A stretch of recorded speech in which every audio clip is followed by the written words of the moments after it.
Olá, meus amados irmãos, que a graça do Senhor Jesus Cristo vos sejam multiplicadas. Estou eu aqui mais uma vez, o pastor Túlio César, para dar continuidade à nossa série de estudos sobre conhecendo bem a minha Bíblia. E nós estamos fazendo uma abordagem de interpretação muito simples, meus irmãos. Se você quiser se aprofundar um pouco mais, você vai ter que conhecer a exegese, conhecer as línguas originais, se utilizar de algumas ferramentas, como uma gramática grega, uma gramática hebraica, um léxico grego, um léxico hebraico, um interlinear, que vai ajudar você a se aprofundar mais, a entender mais, a interpretar com mais validade e veemência a poderosa palavra de Deus.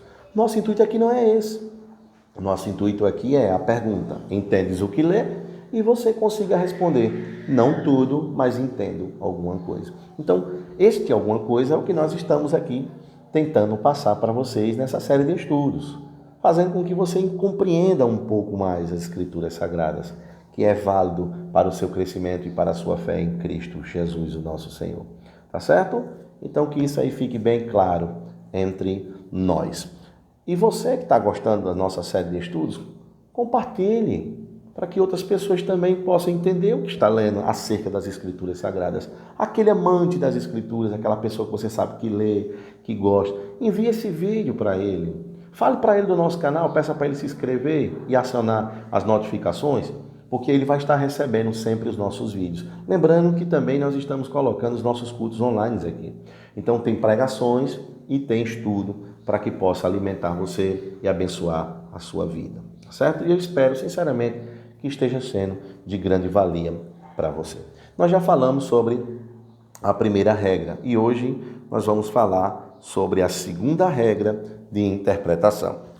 Segunda é que a Bíblia explica-se por si mesma. Ou seja, ela é a sua própria intérprete por excelência. As Escrituras Sagradas interpretam a própria Escritura Sagrada. E é isso que nós precisamos entender, principalmente no cenário que nós estamos enfrentando hoje no corpo evangélico, onde muitos intérpretes, com as suas interpretações, têm surgido a todos os momentos nas nossas redes sociais, não é? Principalmente nesse momento de quarentena, onde nós estamos tendo contato mais aí com as redes sociais.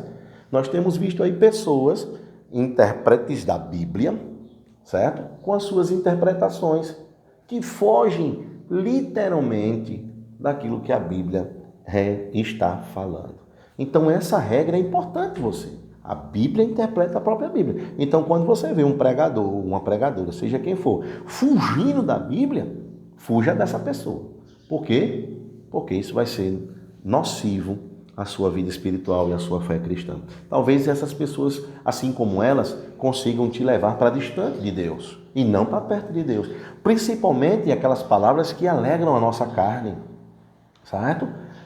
Aquelas que esmurram a nossa carne, tudo bem. Mas aquelas que alegram a nossa carne, que massageiam a nossa carne tem a tendência a ir de acordo com elas e achar que nós estamos, por se tratar de algo que é supostamente bíblico, então a gente começa a se associar àquilo ali e vive tentando adaptar aquelas mensagens, aquelas interpretações de certos intérpretes, certo? Para dar base ao nosso modo errado de viver. Então, para que isso não aconteça com você, meu querido, lembre-se, a Bíblia interpreta a própria Bíblia. A Bíblia interpreta a própria Bíblia. E você não precisa sair da Bíblia para saber o que ela está falando. Você não precisa. Você vai encontrar explicações nela a respeito do que ela fala. Sabe por quê? Porque a Bíblia é um corpo orgânico, irmãos. Certo? E em suas partes, elas se relacionam e estão completamente subordinadas à revelação do Todo-Poderoso. Elas se completam, elas se relacionam e estão completamente subordinadas ao que Deus falou, ao que Deus escreveu. Então você não precisa sair da Bíblia para poder explicar a própria Bíblia. Procure na Bíblia, na sua própria Bíblia, a sua explicação, porque ela mesma se constitui a base e a regra da sua própria interpretação. Então, cuidado com aqueles que costumam voar muito, alegorizar muito, acrescentar para tornar os seus sermões mais atraentes, certo? Cuidado com isso. Cuidado, porque o cristianismo é puro e simples, o evangelho também, porém muito poderoso. Então você tem que tomar cuidado com isso. Então fuja, e principalmente se estiver alegrando a sua carne, certo? Se estiver dando base para você andar no liberalismo cristão, na libertinagem que o crente pode adentrar sem se dar conta que está ferindo os princípios da liberdade que Deus nos dá. Cuidado com isso. Cuidado com aqueles que estão defendendo ideias, certo? Que são contemporâneas, que são modernas, que você pode isso, que você pode aquilo, com as mensagens antropocêntricas. Tem que ser uma mensagem cristocêntrica, onde Cristo é o centro, onde Cristo é o autor de todas as coisas e não nós. É isso que nós precisamos entender e fugir. Então, cuidado com isso. Um conhecimento básico, principalmente dessas regras, dessa regra aqui que eu estou passando para você, vai ajudar você a fugir disso aí. A identificar logo e a fugir o mais rápido possível. Tá? E aquelas passagens que você lê, que são obscuras, que você não consegue entender nada. Então elas deverão receber luz, certo? Através das passagens paralelas, ou os textos correlatos, os textos paralelos. Então, uma palavra que é obscura, ela vai receber luz através de uma outra palavra, que é paralela a ela. Como, por exemplo, o próprio apóstolo Paulo disse isso em 1 Coríntios capítulo 2, versículo de número 13. É preciso conferir coisas espirituais com coisas espirituais. É explicar escritura com escritura. Não com base no conhecimento popular, não com base no conhecimento adquirido, não com base na minha visão escatológica, não com base na minha corrente escatológica, não com base no que eu acredito ser a verdade, mas na própria verdade que já foi escrita por profetas e apóstolos inspirados pelo Espírito de Deus. E eu gostaria de usar aqui um exemplo disso, por exemplo, de palavras, de passagens paralelas, certo? Que possam ajudar você na compreensão da história. Como, por exemplo, lá em Marcos, Mateus e Lucas, eles tratam de um mesmo assunto, de formas diferentes na sua abordagem, mas com um intuito principal. E eu gostaria de falar para vocês agora qual é esse intuito que os três tiveram em comum. Vamos logo para Mateus, capítulo 20, versículo 29, versículo 30, que diz assim: E saindo eles de Jericó, seguiu grande multidão, e eis que 2 cegos, assentados junto do caminho, ouvindo que Jesus passava, clamaram dizendo: Senhor, filho de Davi, tem misericórdia de nós. Marcos, o mesmo texto, capítulo 10, versículo 46. E vieram para Jericó, e saindo ele de Jericó com seus discípulos, uma grande multidão. Bartimeu, o cego, filho de Timeu, estava sentado junto do caminho mendigando. Vamos para o mesmo texto, agora em Lucas, segundo a perspectiva de Lucas, a narrativa de Lucas. E aconteceu que, chegando ele perto de Jericó, estava um cego assentado junto do caminho mendigando. Qual a diferença entre esses três textos? Mateus faz a menção de 2 cegos e Lucas e Marcos de um cego. Vocês verem que eles tratam, certo, do mesmo assunto, só que a abordagem que eles fazem entre si sobre o mesmo tema é de forma diferente. Então, qual é o intuito dele aqui? Mostrar que o Senhor Jesus Cristo tem um poder sobre as enfermidades. E essas informações de 2 ou de Lucas dizer que Jesus estava chegando perto de Jericó, enquanto Marcos e Mateus dizem que ele estava saindo, essas informações, elas não têm muito peso diante do grande benefício, do grande milagre que foi feito a 1 ou a 2, não é? Dos cegos. O que importa é que ele estava cego e agora estava vendo. E o Senhor Jesus Cristo exerceu da sua misericórdia e do seu poder extraordinário sobre as enfermidades. É sobre isso aí que nós temos que extrair. Mas tem pessoas que se detêm. Por que o texto está dizendo que Jesus saiu de Jericó e o outro está dizendo que ele estava entrando? Você tem que lembrar que na história bíblica, uma Jericó foi destruída e uma outra foi reconstruída, se eu não me engano, por um homem chamado Filipe. um romano que reconstruiu Jericó. E nas questões geográficas, elas não ficavam no mesmo lugar. Então, quando você saía da antiga Jericó, você chegava na nova Jericó. Então, provavelmente isso aí tenha influenciado com relação ao ponto de vista dos evangelistas. Mas o que você precisa saber é o poder do Senhor Jesus Cristo sobre as enfermidades. Tá certo? E o que são passagens paralelas? São aquelas passagens que se identificam, que podem ser postas lado a lado, porque tratam do mesmo assunto. Correlatas, textos que se relacionam, que têm conexão entre si, que abordam o mesmo tema, ainda que de forma diferente.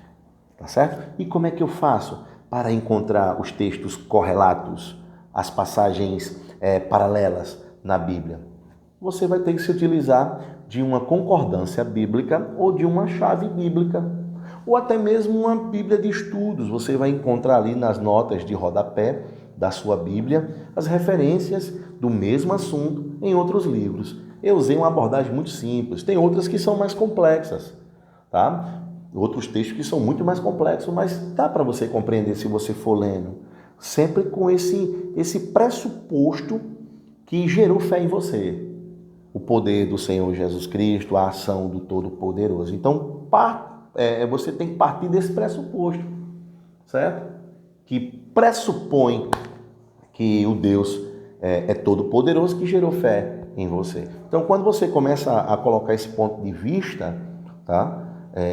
Nos textos, ainda que são nos paralelos, você vai compreender melhor as Escrituras chegadas. Nunca chegue perto delas com o intuito de criticá-las, como fazem alguns, mas no intuito de entendê-las, porque elas são extremamente importantes para a tua fé e tua vida espiritual. Terceira regra: submeter ou submeta a experiência pessoal à interpretação das Escrituras Sagradas e nunca vice-versa. Em outras palavras, interprete a experiência pessoal à luz da Escritura e não a Escritura à luz da experiência pessoal. Irmãos, isso acontece constantemente. Eu já vi muitos pregadores e pregadoras utilizando-se das suas experiências pessoais, certo? Em vez de submetê-las à interpretação bíblica, mas estavam fazendo das suas experiências pessoais, certo? A própria interpretação da Bíblia, tá? Como se tivesse recebido uma revelação especial. Como eu já vi muitas pessoas dizendo, eu estou recebendo agora uma revelação, Deus está me revelando isso. Então, se isso não estiver de acordo com a Bíblia, irmãos, não é bíblico.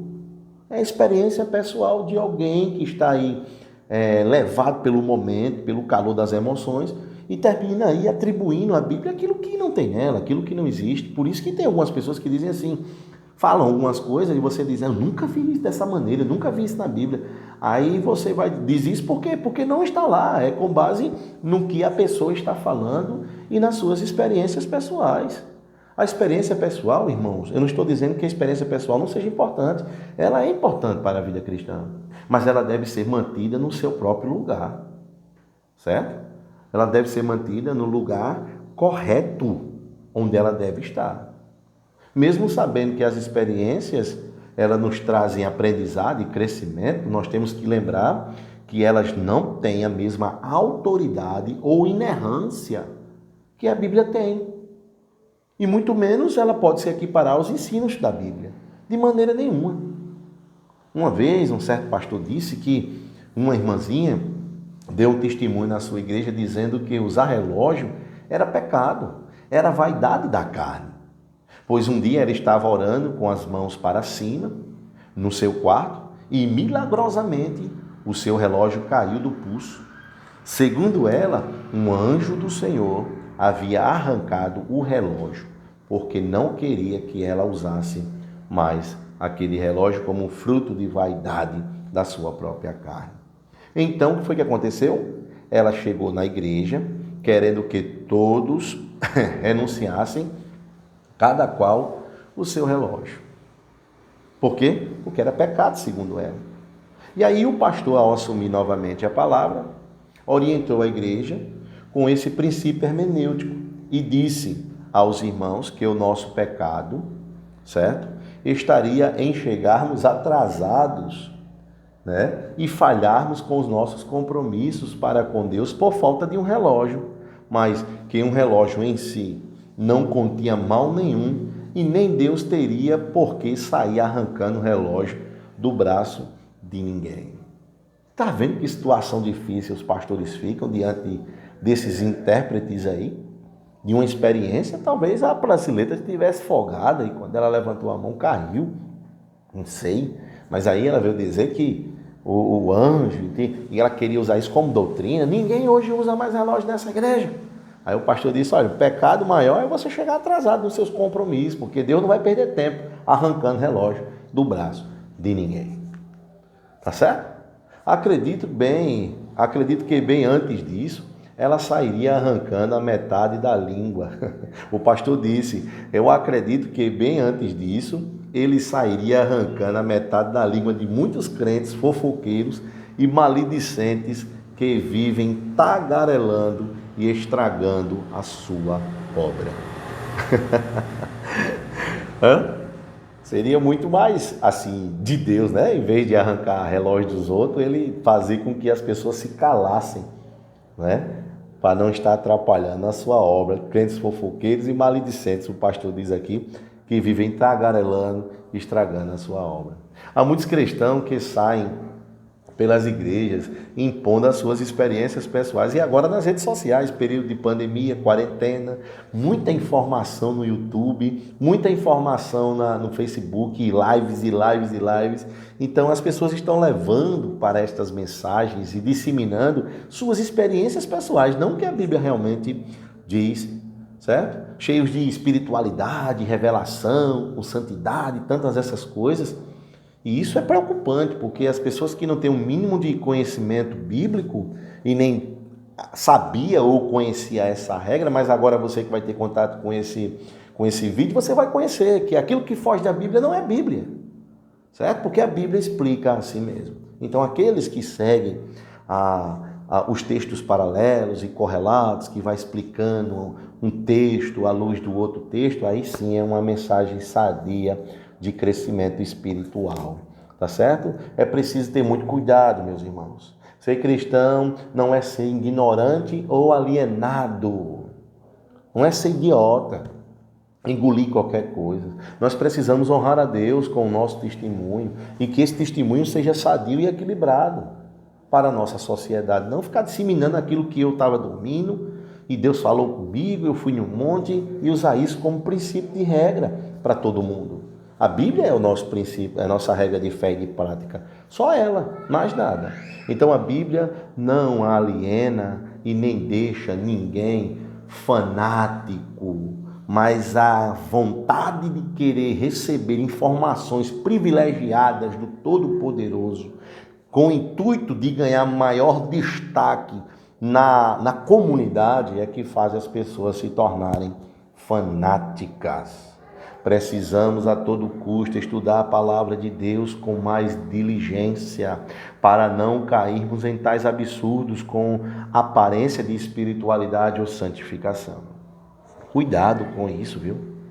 A experiência simplesmente atesta a validade da doutrina, mas não determina a doutrina. Não devemos afirmar, como muitos fazem, ignorantemente, comigo aconteceu assim, então é assim que tem que ser. Não é assim, isso não é regra, irmãos. Amém, meu irmão? Aconteceu com você, amém. Mas eu mesmo vou ficar com o que a Bíblia diz. Não devemos impor as percepções, os resultados da nossa experiência pessoal. Devemos antes interpretá-la à luz do ensino bíblico e submetê-la à sua autoridade. Deixe a palavra de Deus interpretar e moldar as suas experiências. Nunca interprete a Escritura a partir das suas próprias experiências. Lembra, a carne gosta disso, viu? Então aquilo que é favorável, que te traz uma questão mais light, não é? Menos, vamos dizer assim, radical das Escrituras Sagradas, que é o que muita gente anda procurando com base em experiências do modernismo, liberalismo, tá? Então, aquilo que te deixa confortável com relação às Escrituras Sagradas, cuidado, porque a palavra de Deus ela tem que constranger. Um pensador cristão, uma vez ele disse, se as mensagens que eu prego não estiver constrangendo você, mas estiver apenas trazendo para você alegria, euforia e massagear o teu ego, eu tenho que deixar de pregar, porque eu deixei de pregar a palavra de Deus. Então isso é inteiramente importante sabermos disso. Tá? As minhas experiências, ela tem um aprendizado para mim, um crescimento para mim, mas talvez não para você. Porque você tem que ter as suas, e as minhas as minhas experiências têm que ser com base na própria palavra de Deus. Então nós precisamos ter um zelo sobre esta palavra, ter entendimento, com inteligência, certo? E não sermos irracionais com relação a ela. Não sermos ignorantes e nem fanáticos com relação à palavra de Deus. É isso que você precisa entender. Tá ok? Então eu vou parar por aqui. Aguardem os próximos vídeos que trarão outras regras que serão extremamente importantes para o seu aprendizado e a compreensão das Escrituras Sagradas. Entendes o que lê?